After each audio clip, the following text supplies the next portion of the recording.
염라대왕과 지장보살 조선시대 불교 설화 속 저승 구원의 이야기. 조선시대 민간에 전해 내려온 불교 설화 중 염라대왕과 지장보살의 이야기를 재구성했습니다. 저승의 심판자 염라대왕과 중생을 구원하는 지장보살이 어떻게 조선인들의 삶과 죽음에 영향을 미쳤는지 들려드립니다. 지옥의 문턱에서 일어난 기적 같은 구원의 이야기, 효행으로 부모의 사후 세계를 바꾼 이야기 등 불교적 세계관으로 풀어낸 삶과 죽음의 경계에서 펼쳐지는 감동적인 이야기를 오디오 드라마로 만나보세요.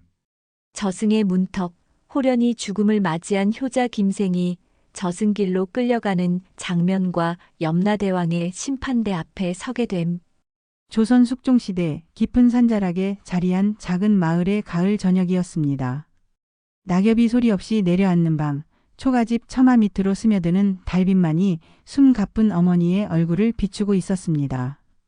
김생은 사흘 밤낮을 어머니의 병상을 지키며 약을 다리고 있었지만 어머니의 숨소리는 점점 희미해져만 갔습니다. 어머님, 조금만 더 힘을 내십시오. 내일이면 약재가 도착할 것입니다. 김생의 간절한 목소리가 방 안을 맴돌았지만 어머니의 눈꺼풀은 무거워만 갔습니다. 그때 마당에서 이상한 바람 소리가 들려왔습니다. 처마 끝에 매달린 풍경이 울리지 않는데도 집 주변으로는 영문 모를 바람이 일고 있었습니다. 김생이 방문을 열자 달빛 아래 두 명의 낯선 이들이 서 있었습니다. 검은 갓을 쓰고 붉은 도포를 입은 그들의 얼굴은 기이하게도 보이지 않았습니다. 김생, 염라대왕의 명으로 너를 데리러 왔다. 무슨 말씀이십니까? 제가 왜? 너의 수명이 다했다. 저승으로 가야 한다. 김생은 믿을 수 없었습니다. 그의 나이 겨우 23. 병든 어머니를 두고 어찌 저승으로 갈 수 있겠습니까? 그러나 저승사자의 손길이 그의 어깨에 닿는 순간 김생의 몸은 마치 연기처럼 가벼워졌고 그는 자신의 육신이 바닥에 쓰러지는 것을 바라보았습니다. 어머님을 두고 어찌 갈 수 있겠습니까? 하지만 그의 애원은 이미 현세에 닿지 않았습니다. 저승사자를 따라 김생이 걸어간 길은 어둡고 길었습니다. 처음에는 익숙한 마을길이었으나 이내 안개 속으로 들어서자 그 길은 낯설고 음산한 곳으로 변했습니다. 가시덤불이 우거진 좁은 길, 울부짖는 영혼들의 소리가 들리는 강가, 그리고 마침내 그들은 거대한 청동문 앞에 도착했습니다. 염라대왕의 심판정이다. 들어가라. 문이 열리자 그 안에는 붉은 기둥으로 둘러싸인 넓은 전각이 나타났습니다. 중앙에는 높은 단상 위에 위엄 있는 모습의 염라대왕이 앉아 있었습니다. 그 주변으로는 가죽 갑옷을 입은 관리들과 서기들이 분주히 움직이고 있었습니다. 김생은 두려움에 떨며 단상 앞에 무릎을 꿇었습니다. 김생, 내가 이곳에 온 이유를 알고 있느냐? 염라대왕의 목소리는 천둥처럼 울려 퍼졌습니다.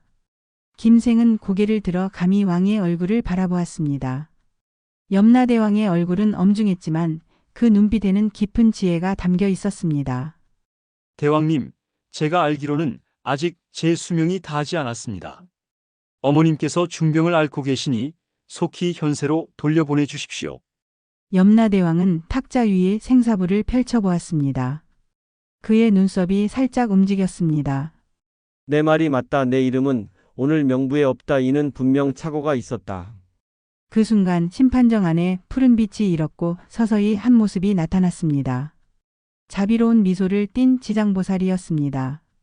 지장보살은 염라대왕을 향해 고개를 숙여 예를 표한 후 김생을 향해 미소를 지었습니다.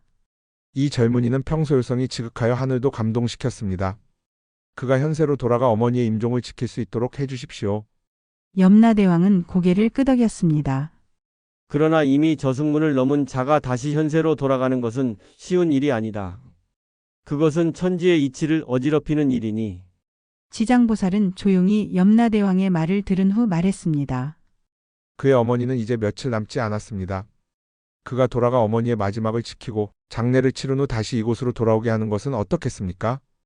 긴 침묵이 흐른 후 염라대왕은 마침내 고개를 끄덕였습니다. 좋다.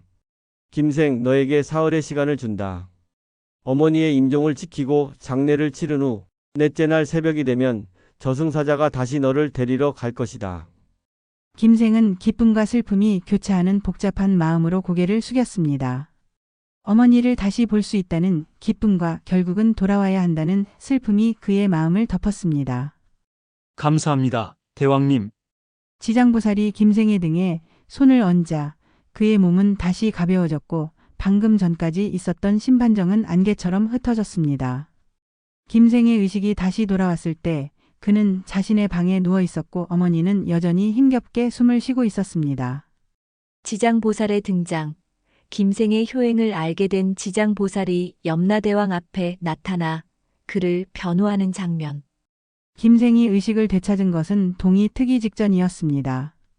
그의 육신은 차갑게 식어 있었고 마치 오랜 꿈에서 깨어난 듯한 느낌이었습니다. 방 안에는 여전히 어머니의 양 냄새가 가득했고 등잔불은 희미하게 깜빡이고 있었습니다. 김생은 자리에서 일어나 어머니의 곁으로 다가갔습니다. 어머님, 제가 돌아왔습니다. 김생의 손이 어머니의 이마에 닿자 어머니의 눈이 천천히 떠졌습니다. 며칠째 말씀을 못하셨던 어머니의 입술이 미세하게 움직였습니다. 아이야, 내가 정말 돌아왔구나. 김생은 놀라움을 감출 수 없었습니다. 어머니는 마치 그가 저승에 다녀온 것을 알고 계신 듯 했습니다. 어머니의 눈에서는 맑은 눈물이 흘러내렸습니다. 꿈에 내가 염라대왕 앞에 서 있는 것을 보았다. 그때 방 안에 은은한 향기가 퍼지기 시작했습니다. 연꽃 향기였습니다. 방문 밖으로 푸른 빛이 새어 들어왔고 문이 열리자 지장보살이 조용히 방 안으로 들어섰습니다. 김생은 놀라 절을 올렸지만 어머니는 마치 오래전부터 기다렸다는 듯이 미소를 지었습니다. 보살님, 제 아들을 돌려보내주셔서 감사합니다. 지장보살은 자비로운 미소를 지으며 어머니의 병상 곁에 앉았습니다. 그의 손에서는 맑은 빛이 흘러나와 방 안을 환하게 밝혔습니다. 김생의 어머니여, 당신의 아들은 효성이 지극하여 하늘을 감동시켰습니다. 그러나 당신의 인연은 이제 다했으니 마음의 준비를 하십시오. 어머니는 평온한 얼굴로 고개를 끄덕였습니다. 김생은 눈물을 흘리며 어머니의 손을 꼭 잡았습니다. 어머님, 제가 곁에 있겠습니다. 아직 사흘이 남았으니 그동안 제가 정성을 다해 모시겠습니다. 지장보살은 김생을 바라보며 말했습니다. 김생아, 너의 효심은 아름답다. 그러나 사람의 목숨은 부처님도 거스를 수 없는 인연법에 따르는 것. 너의 어머니는 이 생에서의 고통을 모두 겪었으니 이제는 새로운 여정을 떠날 시간이다. 김생은 고개를 숙였습니다. 그의 가슴은 찢어질 듯 아팠지만 어머니의 평온한 모습을 보니 조금은 위로가 되었습니다. 보살님, 어머님이 저승에서 고통받지 않으실까 두렵습니다. 지장보살은 깊은 눈빛으로 김생을 바라보았습니다. 모든 이의 저승길은 그가 현세에서 지은 업에 따라 결정된다. 내 어머니는 착한 일을 많이 했으나 젊은 시절의 몇 가지 과오로 인해 잠시 고통의 길을 지나야 할지도 모른다. 김생의 얼굴이 창백해졌습니다. 그는 급히 지장보살 앞에 무릎을 꿇었습니다. 보살님, 제발 어머님을 도와주십시오. 제가 대신 고통을 겪겠습니다. 지장보살은 미소를 지으며 김생의 어깨에 손을 얹었습니다. 내 마음이 아름답구나. 그러나 업보는 대신할 수 없는 것이니라. 다만 내가 할 수 있는 일이 있다. 무엇이든 하겠습니다, 보살님. 지장보살은 품에서 작은 염주를 꺼내 김생에게 건넸습니다. 이 염주로 49일 동안 매일 1000번씩 나무와 미타불을 염송하거라. 그리고 7일마다 절에 가서 제를 올리고 불경을 독송하면 그 공덕이 어머니의 저승길을 밝혀줄 것이다. 김생은 감사의 눈물을 흘리며 염주를 받았습니다. 염주에서는 미세한 빛이 맴돌고 있었습니다. 어머님이 돌아가시면 저도 저승으로 돌아가야 합니다. 지장보살은 고개를 저었습니다. 그것이 염라대왕과의 약속이었으나 내가 다시 한번 염라대왕을 찾아가 너의 사연을 전하겠다. 너는 현세에 남아 49제를 올려야 하니 그때까지는 이곳에 머물러야 할 것이다. 지장보살의 말이 끝나자마자 방 안의 푸른 빛이 점점 강해졌습니다. 빛이 가득 찬 방 안에서 김생과 어머니는 눈부신 광경을 목격했습니다. 빛 속에서 나타난 것은 거대한 연꽃이었고 그 위에는 아미타불이 앉아 계셨습니다. 아미타불의 발치에는 지장보살이 서 있었고 그 뒤로는 수많은 보살들이 열을 지어 서 있었습니다. 어머니의 얼굴에 평온한 미소가 번졌습니다. 그녀의 손은 여전히 김생의 손을 꼭 쥐고 있었지만 점점 힘이 빠져나가는 것이 느껴졌습니다. 아들아, 이제 가야겠구나. 김생은 눈물을 참으며 어머니의 손을 더 단단히 잡았습니다. 어머님, 부디 편안히 가십시오. 제가 49제를 올려 어머님의 극락왕생을 기원하겠습니다. 어머니의 눈에서 마지막 눈물이 흘러내렸습니다. 그것은 슬픔의 눈물이 아닌 아들을 향한 사랑과 감사의 눈물이었습니다. 내 아들아, 고맙다. 어머니의 숨이 멎었습니다. 방 안의 빛이 더욱 강렬해졌고 김생은 어머니의 영혼이 연꽃 위로 올라가는 것을 보았습니다. 그러나 그 순간 어둠의 기운이 방 안으로 스며들었고 어머니의 영혼 주위로 검은 사슬이 감기기 시작했습니다. 지장보살이 앞으로 나섰습니다. 이는 그녀의 업보의 사슬이니 끊어내기 위해서는 내 정성이 필요하다. 김생은 결연한 표정으로 고개를 끄덕였습니다.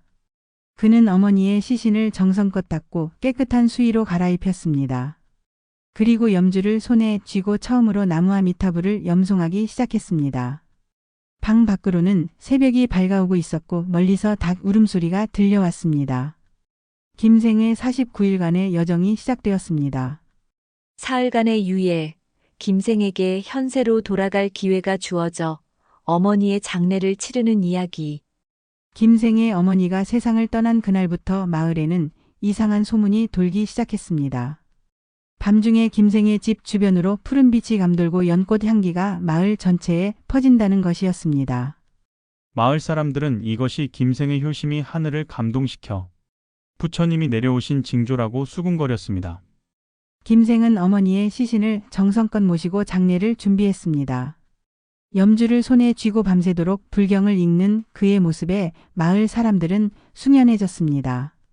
스님들이 찾아와 도움을 주겠다고 했지만 김생은 모든 절차를 직접 수행하기를 원했습니다.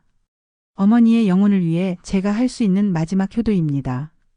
이튿날 새벽 김생이 물을 떠오기 위해 우물가로 향하던 중 갑자기 하늘에서 맑은 종소리가 울려 퍼졌습니다.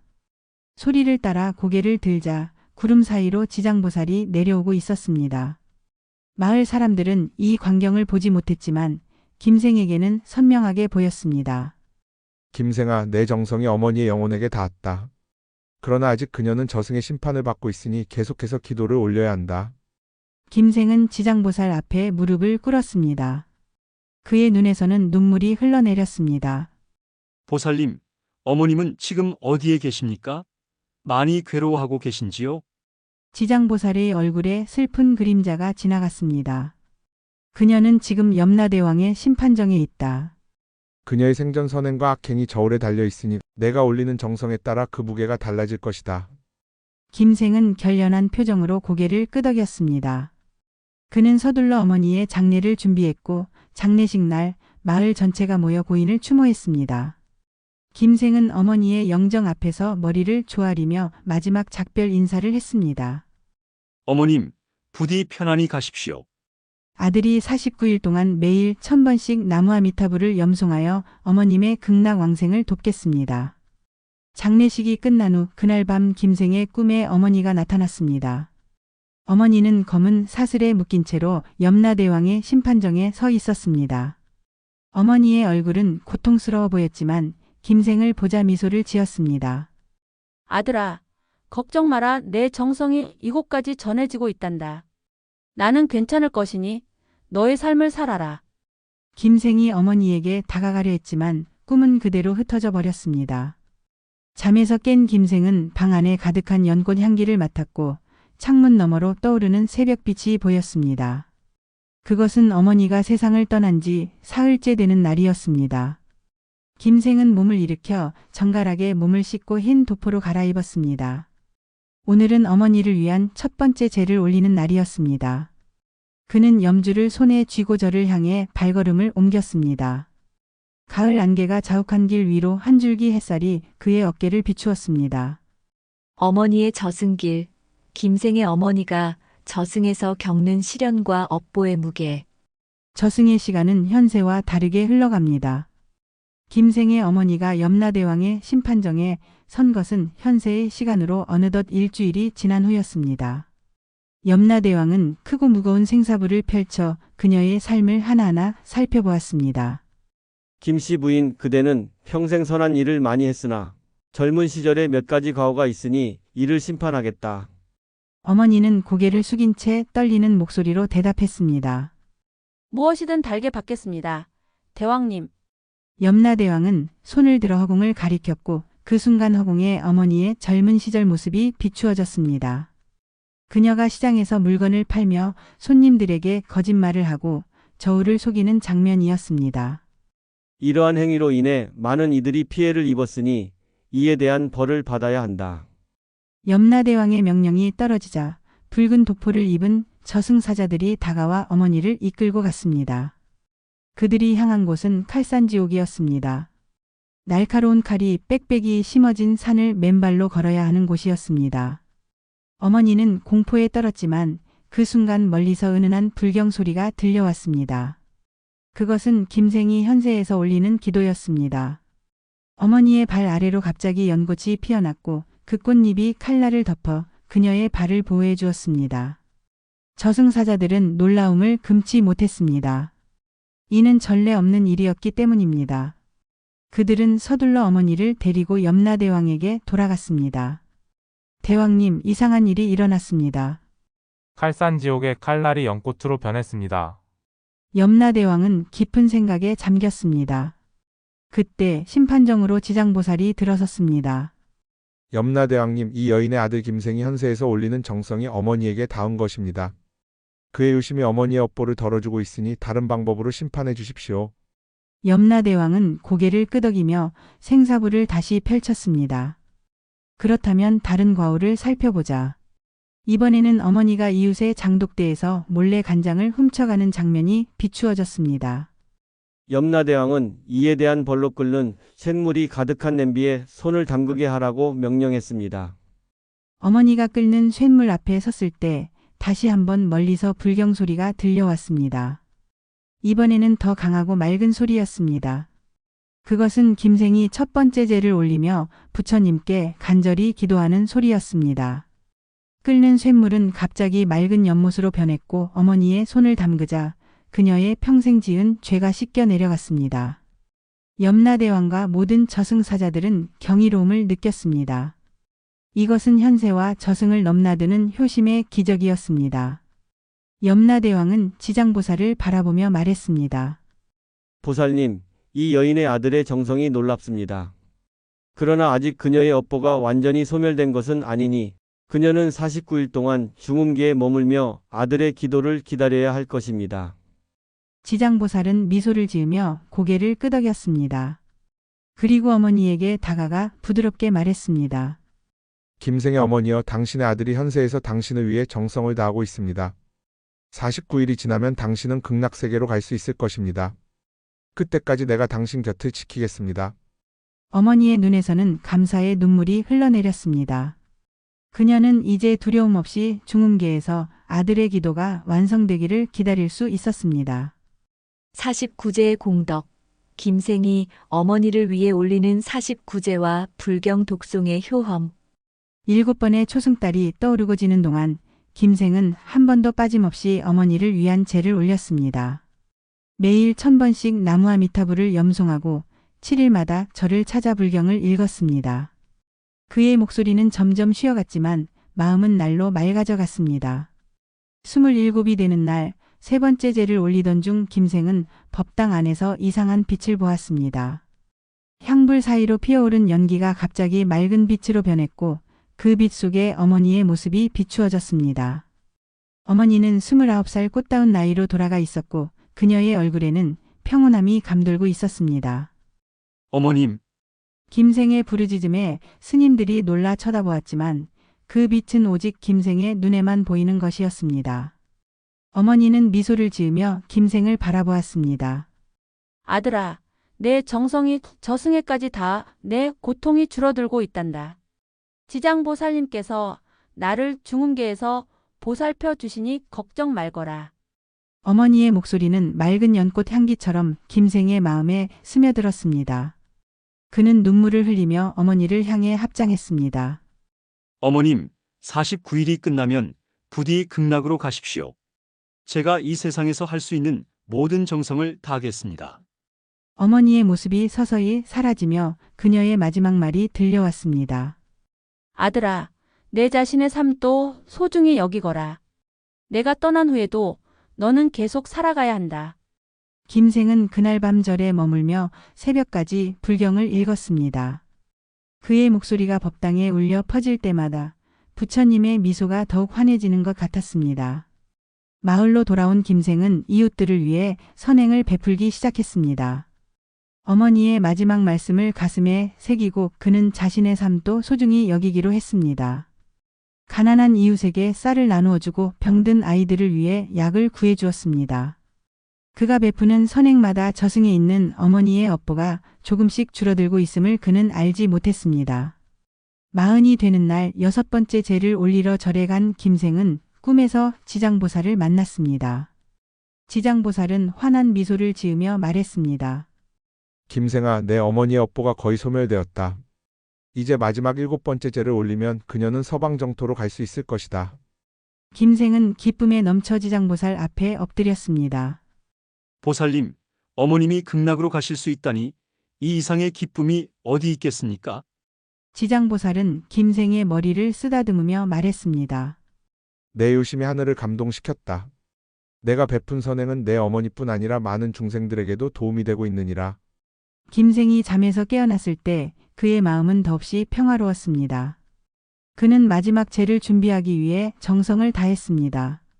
흰 한복으로 갈아입고 직접 빚은 등을 49개 준비했습니다. 마지막 제가 올려지는 날 마을 사람들도 함께 모여 김생의 어머니의 영혼을 위해 기도했습니다. 극락으로의 여정, 지장보살의 인도로 극락으로 향하게 된 어머니와 다시 현세로 돌아온 김생의 살. 49이 되는 날 마지막 제를 올리는 날이 밝았습니다. 가을의 마지막 날 단풍잎이 붉게 물든 절 마당에는 49개의 등불이 둥글게 놓여 있었습니다. 김생은 흰 도포를 입고 그 중앙에 앉아 마지막 기도를 올렸습니다. 나무아미타불 나무아미타불. 그의 기도가 1000번째에 이르렀을 때 갑자기 하늘에서 맑은 종소리가 울려 퍼졌습니다. 구름이 갈라지며 황금빛 길이 열렸고 그 위로 아미타불과 지장보살이 내려오고 있었습니다. 그들을 따라 수많은 보살들이 연꽃을 타고 내려왔습니다. 이 광경은 김생뿐만 아니라 절에 모인 모든 사람들의 눈에 보였습니다. 마을 사람들은 놀라움과 경외심으로 땅에 엎드렸고 스님들은 합장한 채 불경을 읊기 시작했습니다. 아미타불의 빛이 김생을 비추자 그는 자신의 몸이 공중으로 떠오르는 것을 느꼈습니다. 그리고 그 앞에 어머니가 서 있었습니다. 어머니는 더 이상 고통스러운 모습이 아니었습니다. 푸른 연꽃 위에 서서 청정한 빛을 발하고 있었습니다. 어머님, 김생의 눈에서는 기쁨의 눈물이 흘러내렸습니다. 어머니는 미소를 지으며 손을 내밀었습니다. 내 아들아, 내 정성 덕분에 내가 이제 극락으로 갈 수 있게 되었구나. 고맙다. 지장보살이 앞으로 나서며 말했습니다. 김생아, 내 어머니는 이제 모든 업보에서 벗어나 서방 정토로 가게 되었다. 이는 내 지극한 효심과 중생을 위한 선행 덕분이니라. 아미타불이 손을 들어 김생을 축복했습니다. 그 순간 김생의 몸에서도 그를 둘러싼 49개의 등불에서도 황금빛이 피어올랐습니다. 중생의 고통을 덜어주려는 자비의 마음, 부모를 향한 지극한 효심, 이것이야말로 불법의 진정한 깨달음이니라. 김생아, 너는 이 생에서 큰 깨달음을 얻었으니 앞으로의 삶에서도 중생을 위한 등불이 되어라. 아미타불의 말씀이 끝나자 어머니의 모습이 서서히 빛 속으로 녹아들었습니다. 그녀는 마지막으로 아들을 향해 미소 지으며 손을 흔들었습니다. 잘 살거라, 내 아들아. 우리는 언젠가 다시 만날 것이다. 김생은 공중에서 천천히 내려와 다시 절 마당에 섰습니다. 아미타불과 보살들은 황금빛 길을 따라 하늘로 올라갔고 49개의 등불은 저절로 하늘로 날아올라 밤하늘의 별이 되었습니다. 그날 이후로 김생은 출가하여 스님이 되었습니다. 그는 평생을 부처님의 가르침을 전하고 중생의 고통을 덜어주는 데 바쳤습니다. 마을 사람들은 그를 효자 스님이라 불렀고 그가 지나는 곳마다 연꽃 향기가 퍼진다고 했습니다. 세월이 흘러 김생이 입적하는 날 하늘에서 다시 황금빛 길이 열렸고 그 위로 어머니가 내려와 아들을 맞이했습니다. 모자는 손을 맞잡고 함께 서방 정토로 향했습니다. 그들이 간 자리에는 49송이의 연꽃이 피어났고 그 향기는 바람을 타고 온 세상에 퍼져나갔습니다. 여러분, 오늘 들려드린 염라대왕과 지장보살 조선시대 불교 설화 속 저승 구원의 이야기는 어떠셨나요?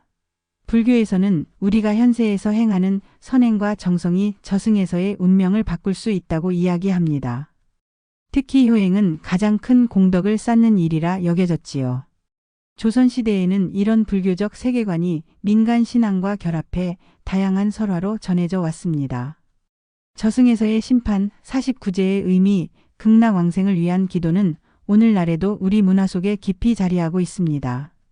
다음 회에서는 염라대왕의 사자들 조선시대 저승관리 체계와 역할에 대해 알아보겠습니다. 저승사자는 어떻게 구성되어 있으며 각각 어떤 임무를 맡고 있었는지 그들의 얽힌 흥미로운 이야기들을 준비했습니다. 구독과 좋아요, 알림 설정 부탁드립니다. 또한 댓글로 여러분이 들어보고 싶은 조선시대 설화나 야담이 있다면 언제든 알려주세요. 여러분의 관심과 사랑에 깊이 감사드립니다. 다음 이야기에서 다시 만나 뵙겠습니다. 안녕히 계세요.